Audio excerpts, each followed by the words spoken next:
Hello dear friends, तो मैं हूं आरती। संस्कृति पीसीएस यूट्यूब चैनल पे आप सभी का स्वागत है। मैं हाजिर हूं एक नए विषय को लेकर के।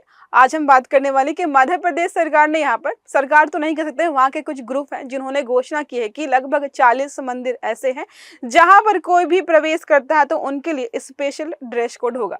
जैसे आपका जो है कॉलेज जाने का ड्रेस कोड होता है, स्कूल जाने का ड्रेस कोड होता है, ऑफिस जाने का ड्रेस कोड होता है। ड्रेस कोड मतलब ये है कि आपको मर्यादा में जाना होता है। तो ये कहाँ तक सही है कि व्यक्तियों को ये बताना कि क्या आप जो है क्या पहनकर मंदिर आएंगे और क्या पहनकर मंदिर नहीं आएंगे। चलो ठीक है, भारतीय नागरिकों पर तो आप जो है लागू कर देंगे, लेकिन कोई विदेशी व्यक्ति अगर इन मंदिरों में जो है जाता है तो क्या उसके लिए भी ये नियम कानून लागू होंगे? ये सारा हम यहाँ पर पढ़ने वाले हैं कि जो धार्मिक स्वतंत्रता बनाम जो राज्य सरकार के नियम कानून है उनके बीच अगर टकराव होता है धर्म को लेकर के, तो किसको जो है यहाँ पर ज्यादा इंपॉर्टेंस देनी है और किसको हम थोड़ा सा यहाँ पर छोड़ सकते हैं, ये सारा यहाँ पर 1 बाय 1 कवर करेंगे। तो क्या लिखा है, भारतीय मंदिरों में जो है ड्रेस कोड लागू करने की बात की गई। तो संस्कृति, स्वतंत्रता और संविधान के बीच संतुलन कैसे बनाएंगे आप, हम इसी बारे में बात करने वाले। तो अच्छा, आप लोग कमेंट बॉक्स में बताओ कि कितने लोगों को लगता है कि इस प्रकार के नियम कानून जो बनाए जा रहे हैं कि मंदिरों में जाने के लिए आपको यही परिधान पहनने हैं, अगर आप इसके अलावा इतर कुछ पहनकर आते हो तो भाई आपको मंदिर में जाने की अनुमति नहीं है। ऐसा होता है अभी भी। गुरुद्वारे में आप जो है मिनी ड्रेस पहन करके, शॉर्ट्स पहन करके नहीं जा सकते हो, वो लोग बाहर कर देते हैं। ऑलरेडी लागू किया, मतलब लागू ही है, वो अपने स्तर पर वैसे भी लागू करके बैठे, लेकिन मंदिरों में फिर भी बहुत आजादी है। हमारा हिंदू धर्म बहुत लिबरल है, वो आप पर जो है बहुत बड़े नियम कानून लागू करता ही नहीं है। तो कोई भी कैसे भी कपड़े पहनकर जो है मंदिर के परिवेश में जाता है, और उसी को लेकर यहाँ पर जो है प्रश्न उठाया गया। क्या लिखा है, जबलपुर मध्य प्रदेश के 40 मंदिरों में ड्रेस कोड लागू किया गया। अब बात देखो क्या करते हैं, बोला कि भाई jeans top, mini skirt, night suit, half pant पहनकर आपको नहीं आना है। अब देखो, अगर आप ड्रेस देखो तो ऐसा लग रहा है कि सिर्फ महिलाओं को टारगेट किया गया कि भाई जीन्स टॉप नहीं पहनोगे, जीन्स टॉप महिलाएं पहनती है, मिनी स्कर्ट नहीं पहनोगे, नाइट सूट में पता नहीं कौन ही मंदिर जाता होगा, ये सारा आप पहनकर मंदिर में नहीं जाएंगे, सब प्रतिबंधित है। तो पोस्टर लगाने का जो श्रेय है महाकाल संघ और जो है बजरंग दल एवं हिंदू जो है सेवा परिषद के द्वारा हर जगह ये पोस्टर लगा दिए गए हैं कि भाई ये पहनकर आओगे तो हम तुमको बाहर कर देंगे। अब बात करते हैं इस ड्रेस कोड का उद्देश्य। इन्होंने बोला है कि हम अपनी संस्कृति को बनाए रखना चाहते हैं, जो भारतीय संस्कृति है। लेकिन अगर हम बात करें तो हमारी संस्कृति का तो पश्चिमीकरण ऑलरेडी हो चुका है। खाने पीने, रहने, सोने, उठने, बैठने से लेकर के बात करें, हर चीज का जो है हमने यहाँ पर जो है बदलाव कर दिया है। हम सब जो है पश्चिमी देशों के हिसाब से ही कर रहे हैं। ड्रेस कोड तो नॉर्मल हो गया है, इवन जो आजकल का खान पान जो है वो भी उन्हीं के हिसाब से कर रहे हैं। पिज्जा बर्गर जो आप खाते हो ये हमारा भोजन नहीं है, ये दूसरे देशों का भोजन है, जो कि हमारे यहाँ खूब ट्रेंडिंग में है। मंदिर परिषद में ये चाहते हैं कि भाई भारतीय संस्कृति के अनुरूप ही आप मंदिर में, आप बाहर जैसे भी घूमना है घूमते रहो। महिलाओं को सिर ढक कर के आने का सुझाव दिया गया है, पुरुषों को भी मर्यादा में कपड़े पहनकर आने का सुझाव दिया गया है। युवतियों को बोला गया कि भाई अभद्र कपड़े पहनकर नहीं आने हैं। अब ये अभद्र कपड़े क्या हो सकते हैं, ये अपने आप में सोचने वाली बात है। हो सकता है जो आपके लिए आप कपड़े अभद्र लग रहे हो उसमें वो कंफर्टेबल हो, उसके परिवार के लोग कंफर्टेबल है, जहाँ पर जिस सोसाइटी में रहती है वो भी कंफर्टेबल है। तो विवाद यहाँ पर है। देखो यहाँ पर जो है कुछ दो तरीके के लोग आपको देखने को मिलेंगे। जो लोग ये बोलेंगे कि भाई अगर जो है क्लब में जाने के लिए तुम मिनी स्कर्ट और जो है ड्रेस पहन के जा सकती हो, वहां पे तुम्हें सूट और साड़ी सलवार पहन के जाने में शर्म आती कि नहीं वहां पे तो कोई पहन कर नहीं आता है, तो वैसे ही तुम मंदिर में जो अगर साड़ी सूट या जो भी नॉर्मल कपड़े पहन के जाने के लिए बोला जाए तो क्यों नहीं पहन सकती हो।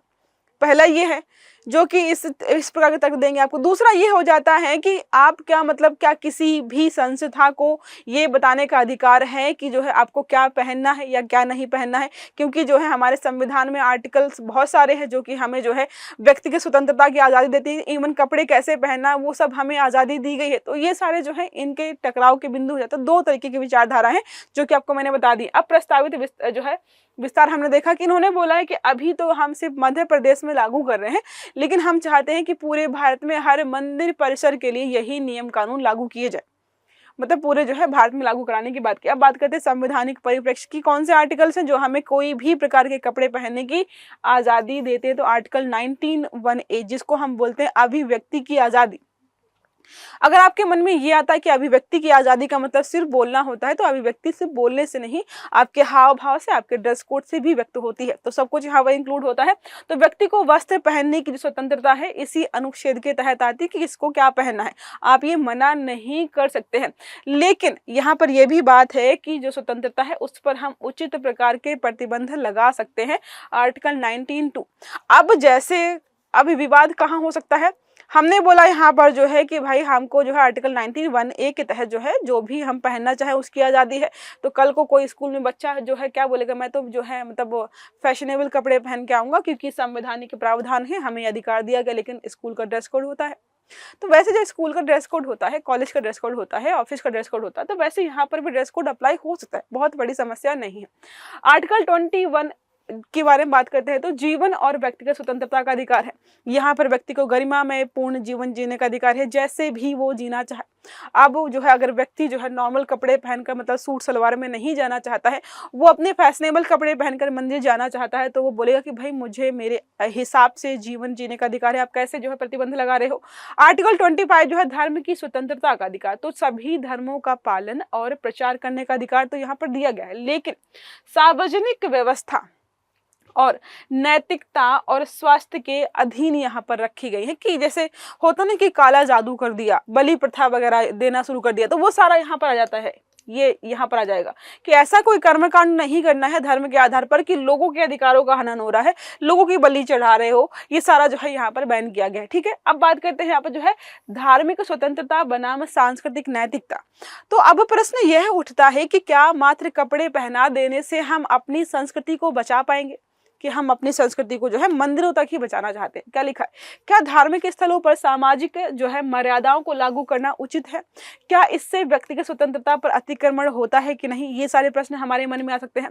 महिलाओं के वस्त्र का चयन जो आप करें, इसका मतलब ये तो नहीं कि आप पितृसत्तात्मक जो है मानसिकता को उजागर कर रहे हो, क्या केवल महिलाओं के लिए ही। वैसे यहाँ पर इन्होंने लिखा है कि पुरुषों को भी जो है मर्यादित कपड़े पहनकर आने हैं, लेकिन पुरुषों के लिए इन्होंने जो है स्पेसिफिकली नहीं बताया कि भाई तुम्हें ये नहीं पहनना है।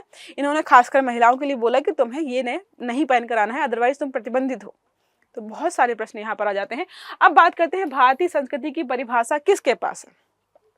इन्होंने जो बोला है कि हम भारतीय संस्कृति को बचाकर रखना चाहते हैं, और अगर आप ये कपड़े पहन कर आते हैं तो ये हमारी संस्कृति के खिलाफ है। तो मन में प्रश्न यही आता है कि भारतीय संस्कृति आखिरकार है क्या, क्या हमारी संस्कृति है, या किसने परिभाषित किया है कि मिनी स्कर्ट जो है या क्रॉप टॉप पहना, जींस टॉप पहना अपने आप में संस्कृति के खिलाफ है। अगर ये पहनते हो तो ये चीजें ठीक नहीं है, ये हमें जो है यहाँ पर जानने की जरूरत है। क्योंकि अब एक दूसरा प्रश्न ये भी है कि क्या हमें समय के साथ बदलने की आवश्यकता नहीं है, क्या अभी भी हम जो है 100 साल 150 साल 200 साल पहले वाली विचारधारा के साथ ही काम करेंगे। अगर देखो कई जो है विचारक ये भी बोलते हैं, तो ऐसा है तो फिर खड़ाऊ पहनो, हमारी संस्कृति तो यही है, धोती कुर्ता पहनो, पुरुषों को भी धोती कुर्ता पहनना चाहिए। वो क्यों फिर जो है फैंसी जो है जीन्स और शर्ट पैंट पहनकर घूमते हैं, जो मतलब कोट पैंट पहनते हैं, वो तो हमारी संस्कृति नहीं है। हमारे यहाँ तो ऐसा नहीं होता, तो हमारे यहाँ के लोग तो नहीं पहनते थे। हाँ, बस ये है कि आपका अंग प्रदर्शन नहीं होता है, इसलिए सारी चीजें ठीक है। ये सारी विचारधाराएं हैं जो कि हम देखते आए हैं। धार्मिक स्थानों की स्वायत्ता बनाम संविधान। अब यहाँ पे बात हो जाती है कि एक तरफ तो संविधान बोला 19(1)(a) के तहत कि कुछ भी पहनो भाई, तुम्हें आजादी है, संविधान हमें आजादी दे रहा है। दूसरी तरफ मंदिर बोला कि ऐसा है तुम ये पहन के आओगे तो हम मंदिर में घुसने नहीं देंगे।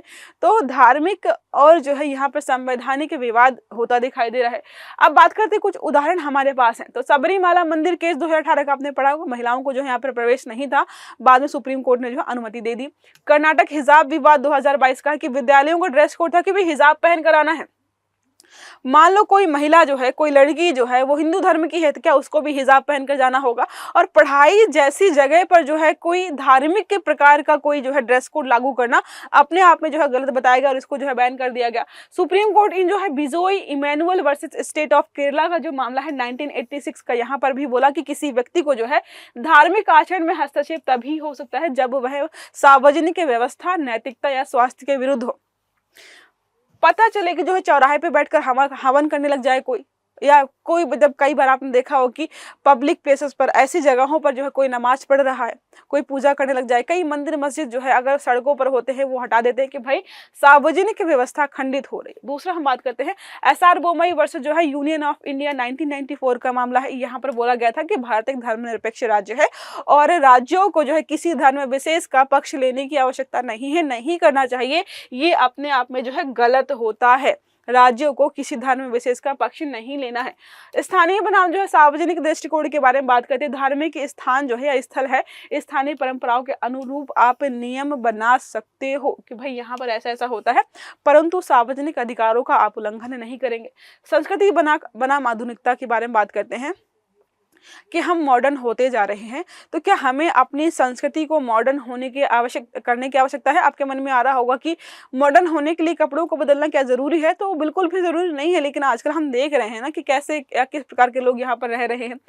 पर्यटन और धर्म, यहाँ पर मुद्दा यही बनेगा। देखो, जो इन्होंने ड्रेस कोड लागू किया है, अब यहाँ पर प्रश्न उठेगा कि ये ड्रेस कोड सिर्फ और सिर्फ भारतीयों के लिए है क्या? या जो है जो विदेशी पर्यटक हमारे यहाँ पर घूमने आते हैं, आप उनको भी बोलोगे कि भाई आप जो है जींस टॉप में या जो है यहाँ पर स्कर्ट वगैरह पहनकर नहीं आएंगे? क्यों, ऐसा क्यों बोल सकते हैं? अब ये लोग जो है घूमने आएंगे तो ये तो अपने कल्चर के हिसाब से कपड़े पहनेंगे। हाँ, कई बार जो होता है कि जो टूरिस्ट वगैरह होते हैं शौक में हमारे जो है भारतीय परिधान पहनकर मंदिरों वगैरह में घूमते हैं, लेकिन वो कंपलसरी नहीं, उनकी इच्छा पर निर्भर करता है। तो क्या उनको भी इस प्रकार के कपड़े पहनने पड़ेंगे? अगर ऐसा होता है तो बहुत सारे जो है पर्यटक ऐसा हो सकता है कि जाना जो है प्रेफर ना करे कि भाई वहां पर जाएंगे तो जबरदस्ती हमें ये कपड़े पहनने पड़ेंगे। कुछ लोग इसके लिए मना कर सकते हैं, ये सारी समस्याएं हो जाएंगी। अब निष्कर्ष अगर हम पूरे टॉपिक का निकालें तो क्या निकल सकता है? तो यही निष्कर्ष निकलेगा कि हमें कुछ जो है यहाँ पर क्या करना पड़ेगा, व्यक्तिगत स्वतंत्रता को भी ध्यान में रखना पड़ेगा, धार्मिक आस्था भी देखनी है, संस्कृति की व्यवस्था भी देखनी है, व्याख्या भी देखनी है, और संवैधानिक मूल्यों के बीच जो टकराव हो रहा है, तो आगे अगर ऐसा कुछ होता है तो जो है सरकार को या जो है सुप्रीम कोर्ट को या हमारी जो भी न्यायपालिका है उनको कोई जो है एक बैलेंस्ड अप्रोच लागू करने की आवश्यकता है, ताकि जो है किसी को भी समस्या ना हो, सब अपने हिसाब से जा पाए। ठीक है, अब एक प्रश्न हमारा यहाँ पर है, भारतीय संविधान का कौन सा अनुच्छेद नागरिकों को अभिव्यक्ति की स्वतंत्रता देता है, जिसमें वस्त्र पहनने की स्वतंत्रता भी शामिल होती है? आर्टिकल 14, आर्टिकल 19(1)(a), आर्टिकल 25 या फिर आर्टिकल 21? तो सही आंसर आपको कमेंट बॉक्स में बताना है। आई होप ये जो टॉपिक है आपको समझ में आया होगा और अच्छा भी लगा होगा। तो वीडियो अगर अच्छा लगा तो लाइक करना है, चैनल को सब्सक्राइब करना है, बेल आइकन दबाना है, ताकि इस प्रकार के जितने भी आर्टिकल्स हैं वो सारे आपको समय पर मिलते रहे। अच्छे से पढ़िएगा। Have a good day. Thank you.